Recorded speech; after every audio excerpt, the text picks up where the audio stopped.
Hey dudes, இந்த வீடியோவில் vsmart custom ROM எப்படி Poco X2க்கு இன்ஸ்டால் பண்ணுறது, ஸோ இன்ஸ்டால் பண்ண எப்படி இருக்கும் அப்படிங்கிறத பார்க்க போகிறோம். வீடியோ ஸ்கிப் பண்ணாமல் ஃபுல்லாக பாருங்கள், அப்போ தான் ஃபீச்சர்ஸ் இன்ஸ்டால் பண்ணுறது எப்படி எல்லாமே தெரிஞ்சுக்க முடியும். ஸோ இது வந்து பார்த்தீங்கன்னா மோரோவர் MIUI 12 மாதிரி தான் இருக்குது. அதாவது MIUIயோட UI வந்துட்டு கிராஸ் பண்ணுற மாதிரி தான் இருக்கும். ஸோ கிட்டத்தட்ட பார்த்தீங்கன்னா அந்த மாதிரி தான் டிசைன் பண்ணியிருக்காங்க. இந்த OS பார்த்தீங்கன்னா வியட்நாமீஸ்லேருந்து டெவலப் பண்ணக்கூடிய ஒரு ரஷ்யன் ROM. ஸோ இது வந்து பார்த்தீங்கன்னா ஒரு சில டிவைஸ்க்கு அவைலபிள் இருக்குது. ஸோ என்னென்ன டிவைஸ்னு சொல்லிட்டு நான் டிஸ்கிரிப்ஷனில் கேளுங்க, நான் சொல்கிறேன். ஸோ இது வந்து பார்த்தீங்கன்னா VOS 4.0 வித் Android 11. ஸோ இங்கே பார்த்தீங்கன்னா தெரியும் Android 11ல் லேட்டஸ்ட் பில்ட்டு 4.0. ஸோ இதுக்கு முன்னாடி 3.0 வந்து Android 10ல் விட்டுருந்தாங்க, இப்போ வந்து 4.0 விட்டுருக்காங்க. ஸோ இதில் பார்த்தீங்கன்னா டாகிள், அதாவது நம்ம கண்ட்ரோல் சென்டர்னு சொல்லுவோம் MIUI 12ல். இந்த OSல நீங்கள் ஒரு டைம் ஸ்வைப் பண்ணிங்கன்னா உங்களுக்கு எக்ஸ்பேண்டடாக இல்லாமல் ஷார்ட்கட்ஸ் மாதிரி வரும். ஸோ செகண்ட் டைம் ஸ்வைப் பண்ணும்போது நமக்கு வந்துட்டு எல்லா ஐக்கான்ஸும் டிஸ்பிளே ஆகும். ஸோ இது வந்து செகண்ட் டைம் ஸ்வைப்புக்கும் ஃபஸ்ட் டைமுக்கும் போயிட்டு வரும்போது ஒரு அனிமேட்டடாக இருக்கும். இந்த டாகில் நீங்கள் ஆப்ஷனை சூஸ் பண்ணும்போது ஒயிட் கலராக அனிமேட் ஆகும். ஸோ அதுவும் பார்த்தீங்கன்னா யூஸ் பண்ணுறதுக்கு சூப்பராக இருக்குது. ஸோ MIUI 12.5ல எப்படி வந்து நமக்கு கண்ட்ரோல் சென்டர் வந்து சூப்பராக இருக்குமோ அந்த மாதிரி இந்த vsmartல பார்த்தீங்கன்னா இந்த டாகிள் வந்துட்டு சூப்பராகவே பண்ணியிருக்காங்க. ஸோ ரொம்ப ஃப்ளெக்சிபிளாக பண்ணியிருக்காங்கன்னு தான் சொல்லணும். ஸோ இது வந்துட்டு இதில் ஒரு பெஸ்ட்டு ஒரு ஃபீச்சராக வந்துட்டு நான் பார்க்குறேன். ஸோ நீங்களும் Poco X2ல இன்ஸ்டால் பண்ணும்போது இதோட எக்ஸ்பீரியன்ஸ் எடுப்பீங்க. ஸோ உங்களுக்கு லேகிங் கூட இருக்காது. இந்த டாகிள் நீங்கள் வந்துட்டு மெனி டைம் வந்துட்டு நீங்கள் ஸ்வைப் பண்ணிக்கலாம். ஸோ அந்த லேகிங் வந்து தெரியாது. ஸோ அதை பார்க்கும்போதே உங்களுக்கு தெரியும். அடுத்தது நம்ம தீம்ஸ் பற்றி பார்த்தரலாம். ஸோ இவங்க வந்து தனியாக வந்து ஸ்டோர் வச்சுருக்காங்க. ஸோ APK வந்துட்டு இன்ஸ்டால் பண்ணுற மாதிரி இது கேட்கும். ஸோ அதுவே வந்து இன்ஸ்டால் பண்ணிக்கும். அதுக்கப்புறம் கிளிக் பண்ணிங்கன்னா நிறைய தீம்ஸ் உள்ளே இருக்குது. பெய்டு இருக்குது, ஃப்ரீ இருக்குது, நீங்கள் எது வேணாலும் யூஸ் பண்ணிக்கலாம். ஸோ ஃப்ரீ தீம்ஸே நிறைய இருந்துச்சு.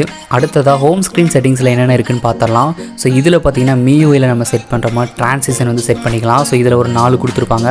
ஸோ க்யூப் செட் பண்ணிங்கன்னா நல்லாயிருக்கும். இந்த ஹோம் ஸ்க்ரீன் செட்டிங்ஸ் பொறுத்த வரைக்கும் பாதி OnePlusல இருக்கிற ஆப்ஷன்ஸ் இருக்கிற மாதிரியும் MIUIயில் இருக்கிற ஆப்ஷன்ஸ் மாதிரியும் மிங்கிளான மாதிரி தான் இருக்கும். ஸோ அது என்னங்கிறத நான் காமிக்கிறேன். ஸோ இது செட் பண்ணதுக்கப்புறம் யூஸ் பண்ணுறதுக்கு நல்லாயிருக்கு. ஸோ மறுபடியும் செட்டிங்ஸில் போனால் நம்ம கிரிட் வந்து சூஸ் பண்ணிக்கலாம். இது வந்து எந்த பக்கம் வேணும், கார்னராக, லெஃப்டாக, ரைட்டாக, டாப்பாங்கிறத நம்ம சூஸ் பண்ண முடியும். அடுத்ததாக நம்ம பார்க்க போகிறது ஐகான் ஷேப், அதாவது OnePlusலேயும் கஸ்டம் ROMலேயும் இருக்கக்கூடிய ஐகான் ஷேப். ஸோ இந்த ஐகான் ஷேப் பார்த்திங்கன்னா நிறைய கொடுத்துருப்பாங்க, ஒரு 5 கொடுத்துருப்பாங்க. ஸோ இதில் நீங்கள் எது வேணாலும் யூஸ் பண்ணிக்கலாம். நான் வந்து சர்க்கிள் சூஸ் பண்ணி வச்சுருந்தேன். ஸோ அதுவும் யூஸ் பண்ணுறதுக்கு நல்லா இருந்துச்சு. உங்களுக்கு எது வேணுமோ நீங்கள் யூஸ் பண்ணிக்கலாம். ஸோ மற்றபடி பார்த்திங்கன்னா உங்களுக்கு ரீசன்ட் ஸ்க்ரீனில் பார்த்திங்கன்னா உங்களுக்கு ஆப்போட ஐகான் கொடுத்துருப்பாங்க. அதை டேப் பண்ணிங்கன்னா 3 ஆப்ஷன்ஸ் இருக்கும். ஃப்ரீ ஃபார்ம் அப்படின்னு ஒரு ஆப்ஷன்ஸ் இருக்கும். அதை வந்து சூஸ் பண்ணிட்டீங்கன்னா உங்களுக்கு வந்துட்டு லாக் ஆகிக்கும். ஸோ நீங்கள் அந்த ஆப்குள்ளே மட்டும் தான் இருக்க முடியும், யூஸ் பண்ண முடியும், லாக் ஆகிக்கும். ஸோ அது இன்னொன்று பார்த்தீங்கன்னா ஸ்ப்ளிட் ஸ்க்ரீன் கொடுத்துருப்பாங்க. ஸோ நமக்கு MIUIயில் இருக்க மாதிரி ஸ்ப்ளிட் ஸ்க்ரீன் கொடுத்துருப்பாங்க. அதை யூஸ் பண்ணி நீங்கள் வந்து ஸ்க்ரீன் ஸ்ப்ளிட் பண்ணி யூஸ் பண்ணிக்கலாம்.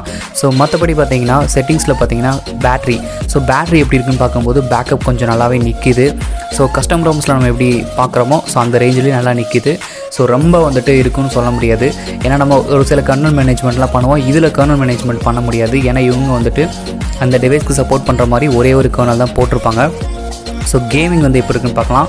ஸோ கேமிங் பொறுத்த வரைக்கும் உங்களுக்கு வந்துட்டு ஹை FPS வரையும் நீங்கள் வச்சு ப்ளே பண்ண முடியும். ஸோ நல்லாவே இருக்குது, லேகிங் இல்லாமல் நல்லாவே இருக்குது. பட் இது பேக்கப் வந்துட்டு பேட்ரி எவ்வளோ தரும் அப்படிங்கிறது பார்த்தீங்கன்னா கொஞ்சம் கம்மி தான். ஸோ ஆக்சிஜன் OS, கார்வஸ் இதெல்லாம் கம்பேர் பண்ணும்போது கொஞ்சம் கம்மியாக தான் இருக்குது. ஆனால் நீங்கள் லேகிங் இல்லாமல் ஹை FPSல வச்சு நீங்கள் ப்ளே பண்ண முடியும். ஸோ FPS பார்த்தாலே உங்களுக்கே தெரியும். ஸோ இங்கேயே பார்த்தீங்கன்னா டெம்பரேச்சரும் காமிக்கிறேன்.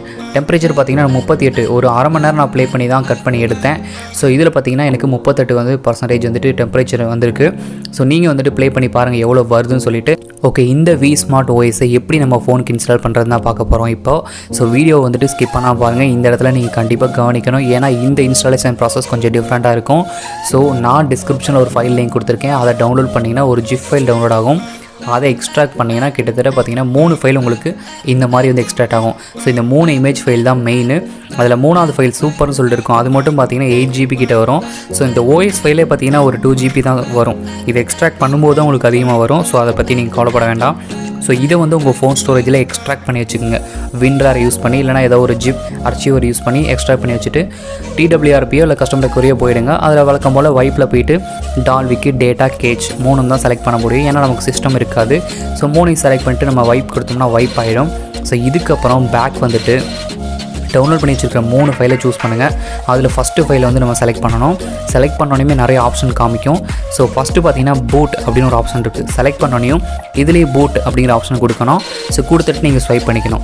ஸோ ரெண்டாவது பார்த்தீங்கன்னா என்ன ஃபைல் இருக்குன்னா DTன்னு சொல்லிட்டு சம்திங் ஆரம்பிக்கும். ஸோ அதே மாதிரி ஆப்ஷன் உங்களுக்கு தேர்ட்லேயும் காட்டும், இல்லை செகண்ட்லேயும் காட்டும். அதை கிளிக் பண்ணி ஸ்வைப் பண்ணிக்கணும். ஸோ இந்த 2 ஃபைலும் சீக்கிரம் வந்துட்டு ஃப்ளாஷ் ஆகிடும். 3வது பார்த்தீங்கன்னா சூப்பர்னு இருக்கும். அதை செலக்ட் பண்ணிங்கன்னா இதுக்குள்ளே தான் மெயினான ஃபைல்ஸ் எல்லாமே இருக்கும். ஸோ இங்கேயும் சூப்பர் செலக்ட் பண்ணி ஸ்வைப் பண்ணிடுங்க. ஸோ ஸ்வைப் பண்ணதுக்கப்புறம் கண்டிப்பாக கொஞ்சம் டைம் ஆகும். ஏன்னா 8 ஜிபிங்கும் போது உங்களுக்கு வந்துட்டு ப்ராசஸ் வந்து லேட் ஆகும். ஸோ அது வரையும் நீங்கள் வெயிட் பண்ணுங்கள். ஆனதுக்கப்புறம் நீங்கள் ரிபூட் பண்ணிங்கன்னா இன்ஸ்டாலேஷன் ப்ராசஸ் முடிச்சு நீங்கள் வந்து vsmartோட எக்ஸ்பீரியன்ஸ் எடுக்கலாம். இந்த பில்ட்டை இன்ஸ்டால் பண்ணுறதுக்கு நீங்கள் வந்துட்டு பர்டிகுலராக ஆண்ட்ராய்டு 11 இருக்கணும். ஸோ 10 இருந்தாலும் ஒரு சில டிவைஸ்க்கு ஒர்க் ஆகுது. இருந்தாலும் ஆண்ட்ராய்டு 11 ட்ரை பண்ணுங்கள், எந்த விஷயம் வராது.